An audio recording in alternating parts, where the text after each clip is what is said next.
رب اشرح لی صدری ویسر لی امری واحلل عقدۃ من لسانی یفقہوا قولی۔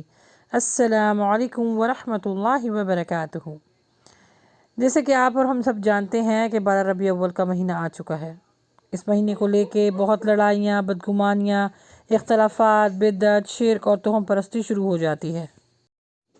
میں آپ کو اپنی پرسنل بات بتاؤں کہ ٹو بی ویری آنیسٹ مجھے اتنی تکلیف ہوتی ہے، اور میں کیا، جو بھی اللہ کے نبی صلی اللہ علیہ وسلم سے عقیدت رکھتے ہیں ان سب کو تکلیف ہوتی ہوگی۔ ذرا سوچئے کہ ہمارے نبی صلی اللہ علیہ وآلہ وسلم کو کتنی تکلیف اور دکھ پہنچتا ہوگا۔ کیا یہ تھی ان کی تعلیمات کہ ان کی پیدائش کے دن یا مہینے میں بجائے یہ ہم جانیں کہ ان کی زندگی کے بارے میں کہ وہ کیا کرتے تھے، ان کی معاشی زندگی کیسی تھی، سماجی زندگی کیسی تھی، ازواجی تعلقات، تجارتی تعلقات، ان کا سلوک، ان کا اخلاق، ان کا حلیہ، ان کا رویہ، ان سب کے بارے میں جانیں؟ یہ سب کچھ چھوڑ کر ایک دوسرے کو خوب برا بھلا کہتے ہیں۔ حد تو یہ بھی ہو چکی ہے اب کہ ایک دوسرے کو شیطان اور کفر کے فتوے بھی لگا دیتے ہیں، استغفر اللہ۔ دیکھیے ہم سب مسلمان ہیں، ہمارا رب ایک ہے، دین ایک ہے، قبلہ ایک ہے، ہدایت کی کتاب ایک ہے، ہمارے نبی صلی اللہ علیہ وسلم آخری پیغمبر ایک ہیں، تو اتنی رنجشیں، عداوتیں، اعتراضات، اختلافات، اتنی کدورتیں اور پھر اتنی دوری کیوں؟ بحیثیت امتی ہم سب اللہ کے نبی صلی اللہ علیہ وسلم پر ایمان رکھتے ہیں، ہم آپ صلی اللہ علیہ وسلم سے بہت محبت کرتے ہیں، آپ صلی اللہ علیہ وآلہ وسلم کو اپنے والدین، اولاد اور دنیا کی ہر چیز سے زیادہ عزیز رکھتے ہیں، اور رکھنا بھی چاہیے۔ آپ صلی اللہ علیہ وآلہ وسلم ہمارے لیے وہ ہستی ہیں جن سے ہم اپنی جانوں سے زیادہ محبت کرتے ہیں۔ اللہ کے نبی صلی اللہ علیہ وآلہ وسلم نہ صرف ہمارے محبوب ہیں بلکہ اللہ سبحانہ وتعالیٰ کے بھی بہت محبوب اور مقرب بندے ہیں۔ اللہ ان سے بہت محبت کرتا ہے۔ اللہ سبحانہ وتعالیٰ نے ان کو ایک بہت بلند مقام عطا فرمایا ہے، اور ہمیں اس بات پر فخر ہونا چاہیے کہ ہم ان کے امتی ہیں۔ یہ اعزاز ہم کو ملا ہے، ورنہ پہلے والی قوموں کو اللہ سبحانہ وتعالیٰ نے ان کے گناہوں پر نیست و نابود کر دیا تھا۔ اللہ سبحانہ وتعالیٰ ہماری توبہ کا انتظار کرتا ہے۔ کس کی وجہ سے؟ صرف نبی صلی اللہ علیہ وآلہ وسلم کے امتی ہونے کے اعزاز میں۔ اس کو سوچیے، کوئی چھوٹی بات نہیں ہے، بہت بڑی ذمہ داری بھی ہے اور بہت بڑا مرتبہ بھی ہے۔ الحمدللہ اس کا اعتراف تو غیر مسلم بھی کرتے ہیں۔ 1978 میں ایک کتاب لکھی گئی تھی جو نیو یارک سے شائع ہوئی تھی۔ ایک امریکن نے اس کتاب کا نام رکھا تھا دی ہنڈریڈس، یعنی دنیا کے نامی گرامی وہ لوگ جنہوں نے دنیا پر، انسانی تاریخ پر اپنا اثر چھوڑا۔ اس میں سے نبی صلی اللہ علیہ وسلم ٹاپ پر تھے، یعنی اس نے نبی صلی اللہ علیہ وسلم کا نام جو ہے سب سے ٹاپ پہ رکھا۔ کیوں؟ اس نے بہت تجربے کے بعد یہ کتاب لکھی اور نبی صلی اللہ علیہ وآلہ وسلم کا نام ٹاپ پہ رکھا۔ نہ کسی سائنٹسٹ کا نام ٹاپ پر تھا، نہ کسی مشہور شخصیت کا نام ٹاپ پر تھا، صرف اللہ کے نبی صلی اللہ علیہ وسلم کا نام۔ کیوں؟ اس نے اپنی کتاب میں یہ لکھا کہ آپ صلی اللہ علیہ وآلہ وسلم دینی اور دنیاوی اعتبار سے سب سے زیادہ کامیاب ترین انسان تھے۔ الحمدللہ ان کی کامیابی نے انسان کو بہت فائدہ پہنچایا۔ اب ذرا یہاں پر جو لفظ استعمال ہوا ہے کامیابی، اس کے بارے میں ذرا سوچئے۔ کامیابی سے سب کو بڑی محبت ہوتی ہے، بڑی لگن ہوتی ہے، ہر انسان اپنی زندگی میں کامیاب ہونا چاہتا ہے، اور بحیثیت مسلمان ہم سب کا بلیف بھی ہے اور ایمان بھی ہے کہ ہم اس دنیا میں بھی اور آخرت میں بھی کامیاب ہوں۔ کبھی اس بات پر غور کیا ہے کہ کامیابی ہوتی کیا ہے؟ کامیابی کسے کہتے ہیں؟ کامیابی ہوتی ہے یکجہتی، یونائٹڈ ہونے میں، ایک ہونے میں، ہم خیال ہونے میں، ایک دوسرے کی رسپیکٹ کرنے میں۔ اور اللہ سبحانہ وتعالیٰ نے نبی صلی اللہ علیہ وآلہ وسلم کی شکل میں یہ کامیابی ہم مسلمانوں کو دی ہے، اور ہم کیا کر رہے ہیں؟ لڑ کر جھگڑ کر اس کامیابی سے محروم ہو رہے ہیں، اور اس کا نقصان صرف مجھ کو اور آپ کو نہیں بلکہ پوری امہ کو ہو رہا ہے۔ یہ ہم اپنے اوپر ہی ظلم کر رہے ہیں۔ آج دیکھ لیجئے جتنے بھی ممالک جہاں پر مسلمانوں کے اوپر ظلم ہو رہا ہے، اس کی سب سے بڑی وجہ کیا ہے؟ کہ مسلمان یکجا نہیں ہیں، مسلمان کمزور ہیں، کیونکہ اتنے اختلافات پائے جاتے ہیں کہ دشمن جو ہے اس سے موقع سے فائدہ اٹھاتے ہیں، مسلمانوں کے ایمان کو خرید کے اور مسلمانوں کو کمزور کر رہے ہیں۔ لیکن یہ ان کا فالٹ نہیں ہے، یہ تو مسلمانوں کو فالٹ ہے نا، کہ اپنے ایمان میں اتنی کمزوری ہے کہ دشمن اس سے فائدہ اٹھاتا ہے۔ اور امت میں اتنا بڑا خلا کیوں ہوتا جا رہا ہے؟ اس کی مین وجہ قرآن اور نبی صلی اللہ علیہ وسلم کی تعلیمات سے دوری ہے۔ جب تک روزانہ اس بات پر ہم غور و فکر نہیں کریں گے کہ قرآن و حدیث ہمارے لیے کیا ہدایت لے کر آیا ہے، ہمیں اس پر کیسے عمل کرنا چاہیے، یہ قرآن ہماری زندگی کا محور ہے، ہمیں ہدایت ملتی ہے اس سے، اگر اس بارے میں ہم نہیں سوچیں گے تو ہم کبھی بھی کامیاب نہیں ہو پائیں گے، نہ اس دنیا میں نہ آخرت میں۔ قرآن و حدیث سے ہمیں یہ بات جاننے کی بہت ضرورت ہے کہ در حقیقت 12 ربیع الاول ہے کیا، اس میں ہمیں کیا کرنا چاہیے، اور جو دوسرے کر رہے ہیں آیا وہ صحیح ہے کہ غلط؟ تو آئیے جس نے یہ مہینہ بنایا اور جو اس مہینے میں پیدا ہوا اسی سے معلوم کر لیتے ہیں، اسی سے جان لیتے ہیں، یعنی قرآن و حدیث سے جان لیتے ہیں۔ الحمدللہ، دیکھیے ہم تمام مسلمانوں کی دنیاوی فلاح اور بہبود کے لیے اور اخروی کامیابی اور کامرانی کے لیے صرف 2 بنیادی چیزیں ہیں، ایک اللہ کی کتاب یعنی قرآن مجید، اور دوسرا نبی صلی اللہ علیہ وآلہ وسلم کی سنت مبارک، کیونکہ کوئی بھی عمل آپ کا اس وقت تک قابل قبول اللہ کی نظر میں نہیں ہوگا جب تک سے اس میں یہ 2 ایلیمنٹ نہ پائے جائیں۔ نیکی کرنے کا طریقہ یہ ہے کہ صرف اور صرف اللہ کے لیے نیکی کی جائے، اور طریقہ کیا ہو؟ نبی صلی اللہ علیہ وآلہ وسلم کا، تبھی اس عمل کو اللہ سبحانہ تعالیٰ اپنی بارگاہ میں قبول اور منظور فرماتا ہے۔ اللہ کے نبی صلی اللہ علیہ وآلہ وسلم کا ارشاد ہے کہ تمہارے لیے 2 چیزیں میں چھوڑ کر جا رہا ہوں، تمہارے درمیان میں 2 چیزوں کو چھوڑ کے جا رہا ہوں، جب تک تم ان دونوں کو مضبوطی سے تھامے رکھو گے ہرگز گمراہ نہ ہوگے۔ اور یہاں پہ بہت امپورٹنٹ بات میری پیاری بہنوں میں آپ لوگ کے ساتھ شیئر کرنا چاہتی ہوں کہ مہینوں کی گنتی اللہ کے نزدیک کتاب اللہ میں صرف اور صرف 12 ہے۔ اللہ نے جب آسمان اور زمین کو بنایا تو اس نے یہ 12 مہینوں کی تعداد بھی مقرر کر دی، جن 12 مہینوں میں سے 4 مہینے حرمت والے اللہ کے نبی صلی اللہ علیہ وسلم کی حدیثوں سے اور قرآن مجید میں سورہ توبہ آیت نمبر 36 میں آپ کو مل جائیں گے۔ اللہ تعالیٰ نے 12 مہینوں کو مقرر کر دیا ہے، جن میں سے 4 حرمت والے مہینے ہیں۔ وہ 4 مہینے ہیں رجب، ذوالقعدہ، ذی الحجہ اور محرم، اور بعض مہینوں کی فضیلت اور اہمیت کتاب اور سنت سے بھی ثابت ہے، جیسے کہ ماہ رمضان، ذی الحجہ، محرم اور اس طرح کے مہینے۔ لیکن 12 ربیع الاول کی کوئی اس طرح ہمیں فضیلت قرآن و حدیث سے نہیں ملتی جس طرح ہم لوگ اس کو سیلیبریٹ کرتے ہیں یا مناتے ہیں۔ تو اس مہینے کی اس طرح اللہ سبحانہ تعالیٰ نے اہمیت رکھی ہے کہ اس میں نبی صلی اللہ علیہ وآلہ وسلم پیدا ہوئے، ہدایت کا نور لے کر آئے، رحمت للعالمین بن کر آئے، اللہ سبحانہ و تعالیٰ نے ان کو بڑے درجات سے نوازا۔ لیکن افسوس یہ ہے کہ اللہ کے نبی صلی اللہ علیہ وآلہ وسلم کی تاریخ پیدائش مؤخرین میں اس میں اختلاف ملتا ہے، بعض کہتے ہیں کہ 12 ہے اور بعض کہتے ہیں 9۔ بہرحال اللہ کے نبی صلی اللہ علیہ وسلم مکے میں موسم بہار میں پیدا ہوئے، یہ پیر کی صبح تھی اور 12 ربیع الاول کی 9 اور کہا جاتا ہے کہ 12 تاریخ تھی۔ یہ وہی سال تھا جس میں ابرہہ نے مکے پر حملہ کیا تھا، اس کو عام الفیل بھی کہا جاتا ہے کیونکہ ابرہہ ہاتھی لے کر آیا تھا اور عربی میں ہاتھی کو فیل کہا جاتا ہے۔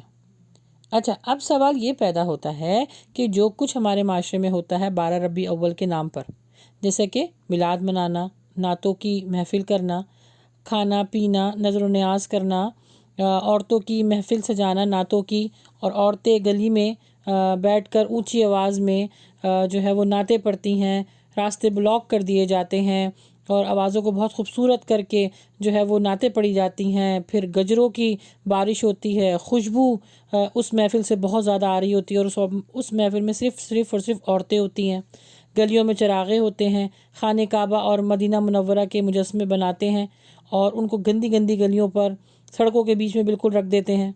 بعض جگہ تو ان چیزوں کا طواف ہوتا ہے، اور پھر جب یہ 12 ربیع الاول ختم ہو جاتا ہے تو اللہ معاف فرمائے، اللہ معاف فرمائے، استغفر اللہ، یہ مدینہ اور خانہ کعبہ کے جو مجسمے یہ لوگ بناتے ہیں نا، یہ بالکل سڑک کے بیچ میں چھوڑ کے نکل جاتے ہیں، چھوڑ دیتے ہیں بالکل، یعنی اللہ معاف فرمائے، مجھے کہتے ہوئے بھی نہیں اچھا لگ رہا، گھبراہٹ ہوتی ہے یہ بولتے ہوئے کہ جو ہے وہ گاربیج کے پاس پڑے ہوتے ہیں۔ اللہ اکبر، میں بھی آپ کو یہ ویڈیو شیئر کروں گی، آپ ضرور دیکھیے گا۔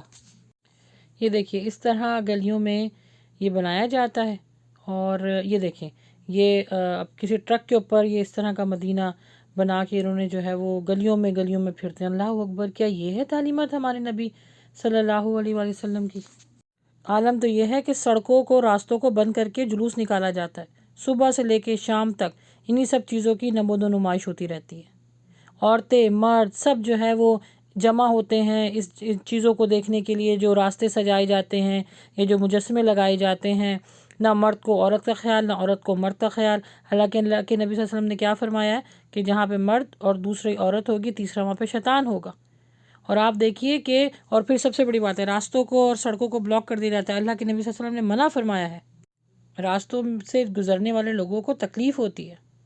اور سب سے بڑی بات کہ اس دن کی تیاری مہینوں پہلے شروع ہو جاتی ہے، اور اس دن کی جب 12 ربیع اول آتا ہے تو پھر کیا ہوتا ہے کہ صبح سے شام تک اس کی تیاریوں میں لگتے ہیں، سب کی نمازیں قضا ہو رہی ہیں، فل آواز میں جو ہے وہ نعتیں لگا دی جاتی ہیں، اذان کی آواز نہیں آ رہی ہوتی ہے، کوئی نماز نہیں پڑھتا۔ یہ میں نے خود وٹنس کیا ہوا ہے، نماز نہیں پڑھتا، بس یہ سمجھتے ہیں کہ آج تو 12 ربیع اول ہے، سب فرائض جو ہیں وہ ہم پر معاف، کیونکہ ہم اتنا بڑا کام کر رہے ہیں، نبی صلی اللہ علیہ وسلم کا میلاد منا رہے ہیں، تو فرضیت تو چھوڑ دی پیچھے، اس بات پر ہمارے سارے گناہ معاف ہو جائیں گے کیونکہ ہم نبی کا میلاد منا رہے ہیں۔ استغفر اللہ۔ گندی گندی گلیوں کو اس طرح سجایا جاتا ہے کہ جیسے ایک بہت بڑا کوئی وہاں پہ کارنامہ دکھایا جا رہا ہے۔ اور نہ صرف یہ، عجیب عجیب قسم کے وہاں پر ڈانس ہو رہے ہوتے ہیں، اور بچے جو ہیں وہ ناچ رہے ہیں، بڑے ناچ رہے ہیں، خانہ کعبہ کو بنایا ہو تو ان کے سامنے کھڑے ہو کے دعائیں مانگ رہے ہیں، یہاں تک بھی دیکھا گیا ہے۔ ظاہر بات ہے جب آپ شیطان کو خوش کریں گے تو شیطان تو پھر اپنے سارے چال وہاں پر چلتا ہے، ساری چالیں وہیں پر چلتا ہے، اور اس میں وہ کامیاب ہو جاتا ہے۔ اب جو میلاد مناتے ہیں، ذرا وہ یہ چیک کریں کہ نبی صلی اللہ علیہ وآلہ وسلم کی کیا ذات مبارک ہے، ان کا کیا رتبہ ہے، کیا مقام ہے۔ اور ہم نے کیا کیا کہ ایک ٹینٹ لیا، کچھ لائٹیں لیں اور گلی میں لگا دیں، کچھ لوگوں کو بلایا اور نعتیں پڑھ لیں، اور اینڈ میں جو ہے بالو شاہی یا بہت ہو گیا تو پلاؤ کھلایا، اور اس کے بعد ان کو رخصت کر دیا۔ بس یہ ہے امتی ہونے کا حق۔ میرا سوال آپ لوگوں سے یہ ہے کہ نبی صلی اللہ علیہ وسلم کی محبت کا ہم لوگ اتنا دعویٰ کرتے ہیں کہ غلام رسول میں موت بھی قبول ہے۔ اب جب آپ اس کو اس طرح دیکھیے، جب ہمارے کسی بچہ یا بچی کی شادی طے پاتی ہے، اور جب شادی کے سارے معاملات ہو جاتے ہیں، اور پھر یہ ہوتا ہے کون سا ہال بک کرائیں جہاں پر مہندی، مائیوں، بارات، ولیمہ سب ہوگا۔ مہنگے سے مہنگا ہم کوشش کرتے ہیں کہ وہ ہال بک ہو اور وہاں پہ ہم اپنے بچہ بچی کی شادی کریں۔ تو گلی میں میلاد تو ہم نے بڑے فخر سے کیا، بڑے فخر سے منایا، اور اب اپنے بچوں کی باری آئی تو گلی چھوٹی ہے، برا لگے گا، لوگ بیکورڈ کہیں گے۔ نہیں بھائی، بچوں کی شادی ہم گلی میں کیسے کریں گے؟ لوگ کیا کہیں گے کہ ان کے پاس اتنا نہیں تھا کہ شادی جو ہے ذرا اچھی جگہ پہ کر لیتے، لوگ ہم کو غریب سمجھیں گے۔ اب اگر ہمیں ادھار بھی لینا ہونا تو ہم مہنگے سے مہنگا ہال بک کرا کے اپنے بچہ بچی کا نکاح کریں گے، شادی کریں گے۔ اور نبی کی محبت کیا؟ گلی میں ٹینٹ کے ساتھ، بالو شاہی کے ساتھ، بس لائٹیں، تھوڑی سی لائٹیں لگا کر۔ نبی صلی اللہ علیہ وسلم کی تو شان وہ ہے کہ 5 اسٹار ہوٹل بھی ان کے لیے کم ہے۔ تو کیوں میلاد منانے والے 5 اسٹار ہوٹل میں جو ہے منعقد نہیں کرتے اس طرح کی جو محفلیں ہیں؟ کیوں گلیوں میں کرتے ہیں؟ بیٹا بیٹی کی شادی تو کریں گے ہال میں، 5 اسٹار ہوٹل میں، اور اگر نہیں تو جو بھی ادھار لے کے کر سکے اچھے سے ہوٹل میں کریں گے کہ بھائی ہمارا اسٹینڈرڈ سب دیکھیں۔ نبی صلی اللہ علیہ وسلم کی یہ شان ہے، نعوذ باللہ من ذالک، کہ گلی میں کیا، اور ویسے تو بڑا دعویٰ کر رہے ہیں کہ بھائی میلاد منانا ہمارے لیے جو ہے وہ رحمت للعالمین ہے، ہمیں ان سے بہت محبت ہے، ہم اپنی جان بھی قربان کر دیں گے۔ گلی کے علاوہ آج تک میں کہتی ہوں اتنے سال ہو گئے، میں نے نہیں سنا کہ کسی ہوٹل میں یا کسی بڑے سے خوبصورت 5 اسٹار ہوٹل میں نبی صلی اللہ علیہ وسلم کی شان میں جو محفل رکھی جاتی ہے وہاں پر ہوئی ہو۔ میں نے تو آج تک نہیں سنا۔ وہاں کریں نا تو پتہ چلے گا کہ آپ کی ایمان کا لیول اور محبت کا لیول کیا ہے، کیونکہ جب انسان کسی سے محبت کرتا ہے نا تو پھر ہر چیز کرنے کے لیے تیار ہو جاتا ہے۔ اگر ان کے نظر میں، آپ کی نظر میں میلاد منانا حدیث سے ثابت ہے، تو کیا کہیں یہی بھی لکھا ہوا ہے کہ میلاد جو ہے صرف گلیوں میں منایا جائے گا، صرف سڑکوں پہ منایا جائے گا؟ یہی محبت کا لیول ہے نا کہ بیٹا بیٹی کی شادی تو کی ہال میں، اور نبی صلی اللہ علیہ وسلم کا جب اتنے بڑے دعوے دار بن رہے ہیں، ان کی گلیوں میں 2 بالوشائیوں کے ساتھ جو ہے وہ ان کا جشن منا لیا گیا۔ یہی سے تو ثابت ہو گیا کہ جو چیز دین کا حصہ ہی نہیں ہے، اور اگر اس کو دین کا حصہ بنا لیا جائے تو اس طرح کے معاملات ہوتے ہیں۔ پھر جن سے محبت ہوتی ہے نا، پھر انسان کوشش کرتا ہے کہ اس کو ہر حال میں خوش رکھے۔ محبت کا تقاضا ہی یہی ہے کہ کہ جو اس کو پسند ہو وہی مجھ کو پسند ہو، عملی طور پر، قلبی طور پر، قولی طور پر، فعلی طور پر، روحانی طور پر، بس اس شخصیت پر قربان ہونے کا دل چاہے۔ اب میلاد منانے والے یہ سوچ رہے ہوں گے کہ بہت اچھا کام کیا، اس میں حرج کیا ہے، قرآن پڑھا، درود کی کثرت کری، پھر اس کے بعد نعتیں پڑھیں، اچھا ہی تو کام کیا۔ تو اس کا جواب کیا ہے؟ نبی صلی اللہ علیہ وسلم نے خود نہ کبھی یہ عمل کیا، نہ صحابہ نے کیا، نہ تبعی تابعین نے کیا، یہ معاملہ تو کچھ سالوں پہلے ایجاد ہوا ہے، بدعت اور شرک کی شکل میں عام ہو چکا ہے۔ دیکھیے اسلام ایک مکمل دین ہے، یہ دین اللہ کا پیدا کیا ہوا ہے، کسی بندے کی تخلیق نہیں ہے، تو اس میں کسی بھی قسم کی کوئی کمی پیشی ہو سکتی ہے، کوئی گنجائش ہے؟ ہر مسلمان کہے گا نہیں، کیونکہ دیکھیں نیکی اور اجر اور ثواب کے ہر کام کو اللہ کے نبی صلی اللہ علیہ وسلم نے بتا دیا ہے، اسی طرح گناہ اور جو لغو کام ہیں ان کے بارے میں بھی آگاہی دے دی ہے۔ اب سوال یہ ہوتا ہے کہ اس طرح 12 ربیع اول کے دن جو کام کیا جاتا ہے وہ نیکی سمجھ سے کیا جاتا ہے، اگر اسے نیکی سمجھ سے کیا جاتا ہے تو اس کو دین کا حصہ بنا دیتے ہیں جو کہ بدعت بن جاتا ہے، اور اگر ہاں تو نبی صلی اللہ علیہ وسلم خود نے بھی یہ کام کیا، یعنی مطلب انہوں نے اپنی سالگرہ منائی، تو پھر اس کا جو ہمیں ثبوت پھر حدیثوں سے ملنا چاہیے، جو کہ کسی بھی کتاب میں اس طرح کے معاملات جو کہ اب کیے جاتے ہیں آپ کو حدیث میں نہیں ملیں گے۔ دیکھیے نہ نبی صلی اللہ علیہ وسلم کے اہل بیت نے یہ کام کیا، نہ صحابہ نے کیا، نہ تبعی تابعین نے کیا، اور اللہ معاف فرمائے ویسے بھی ہم نبی صلی اللہ علیہ وسلم کی ذات کو 4 حصوں میں بانٹ چکے ہیں، حنفی، مالکی، شافعی اور حنبلی۔ ان اماموں نے بھی خود کہا کہ اگر میری بات نبی صلی اللہ علیہ وآلہ وسلم کی بات سے ٹکرائے تو اس کو دیوار میں مار دینا، اور اللہ معاف فرمائے ہم کیا کر رہے ہیں، ایک دوسرے کے منہ پہ مارتے ہیں ہم لوگ۔ اتنے تکلیف کی بات ہے کہ ایک نبی کی تعلیم کو 4 حصوں میں ہم نے بانٹا ہوا ہے، اور چاروں ایک دوسرے کو ماننے کے لیے تیار نہیں ہیں، اور کہا جاتا ہے کہ ہم امتی ہیں۔ دیکھیں جیسے آپ لوگوں کو معلوم ہے کہ میں امریکہ میں رہتی ہوں، یہاں حضرت عیسیٰ علیہ السلام کا یوم پیدائش 25 دسمبر کو کرسمس کے نام پہ منایا جاتا ہے۔ یقین جانیے نبی صلی اللہ علیہ وسلم کی میلاد کو اور کرسمس میں کوئی فرق نہیں ہے۔ ایک بچے کو بٹھائیے، 2 ٹی وی لگائیے، اور ایک ٹی وی پر نبی صلی اللہ علیہ وسلم کا میلاد جو منایا جاتا ہے وہ لگائیں، اور ایک کرسمس لگائیں، کوئی فرق نہیں لگے گا اس بچے کو۔ اور ایک مزے کی بات اور بتاؤں آپ کو، حضرت عیسیٰ علیہ السلام کی تاریخ پیدائش بھی ان کو نہیں معلوم، اندھی تقلید کر رہے ہیں، اور ہم بھی یہی کر رہے ہیں۔ 9 اور 12 کے بیچ میں اتنا اختلاف ہے کہ صحیح پتہ نہیں چلتا کہ 9 صحیح ہے کہ 12 صحیح ہے۔ اب ایک بات میں آپ سے پوچھنا چاہوں گی، اگر اسلام میں میلاد منانا ضروری ہوتا تو نبیوں اور پیغمبروں کی برتھ ڈے منانا اگر اتنا ہی زیادہ اہم ہوتا تو ہم مسلمان حضرت عیسیٰ علیہ السلام کا میلاد کیوں نہیں مناتے؟ کیوں ہم جو ہے وہ صرف نبی صلی اللہ علیہ وسلم کا مناتے؟ حضرت آدم علیہ السلام کا، وہ تو ہمارے باپ تھے، حضرت ابراہیم علیہ السلام کا، حضرت موسیٰ علیہ السلام کا، حضرت عیسیٰ علیہ السلام کا، حضرت موسیٰ علیہ السلام، حضرت عیسیٰ علیہ السلام تو نبی بھی تھے اور رسول بھی تھے، ان پہ شریعت اتری تھی، تو حضرت عیسیٰ علیہ السلام کا بھی تو ہم پر حق ہوا نا، تو ان کی بھی ہم اسی طرح سالگرہ منائیں، اسی طرح ان کی جو ہے وہ میلاد منائیں، لیکن نہیں۔ حضرت موسیٰ علیہ السلام کا واقعہ تو آپ کو یاد ہوگا نا کہ 10 محرم کا جو ہے روزہ رکھنے کی جب بات آئی تو نبی صلی اللہ علیہ وسلم تک وہ بات پہنچی کہ یہودی جو ہیں وہ فرعون سے آزادی کی وجہ سے خوشی میں حضرت موسیٰ علیہ السلام کے ساتھ ایک روزہ رکھتے ہیں، تو اللہ کے نبی صلی اللہ علیہ وسلم نے کیا فرمایا تھا کہ ہمارا حق موسیٰ علیہ السلام کے اوپر زیادہ ہے، ہم 9 اور 10 کا روزہ رکھیں گے۔ تو اس طرح تو حضرت موسیٰ علیہ السلام کا، حضرت عیسیٰ علیہ السلام کا، حضرت ابراہیم علیہ السلام کا، سب کا ہمیں میلاد منانا چاہیے نا، لیکن ہم کیوں نہیں مناتے حضرت عیسیٰ علیہ السلام کا میلاد؟ آپ کہیں گی سسٹر ثانیہ کیسی باتیں کر رہی ہیں، یہ قرآن سے تھوڑی ثابت ہے، ہم کو اجازت نہیں ہے۔ جی ہاں بالکل اسی طرح نبی صلی اللہ علیہ وآلہ وسلم کا اس طرح میلاد منانا، جیسے بھی میں نے آپ کو پکچرز میں بھی دکھایا ہے، وہ منانا قرآن و حدیث سے ثابت نہیں ہے۔ دیکھیے میلاد منانے کا طریقہ نبی صلی اللہ علیہ وآلہ وسلم نے خود فرمایا ہے، جو صحیح مسلم میں ہے۔ نبی صلی اللہ علیہ وسلم نے فرمایا پیر کا میں روزہ رکھا کرتا تھا، تو پوچھا گیا کیوں؟ تو فرمایا اس دن میں پیدا ہوا تھا اور اسی دن میرے اوپر پہلی وحی نازل ہوئی تھی۔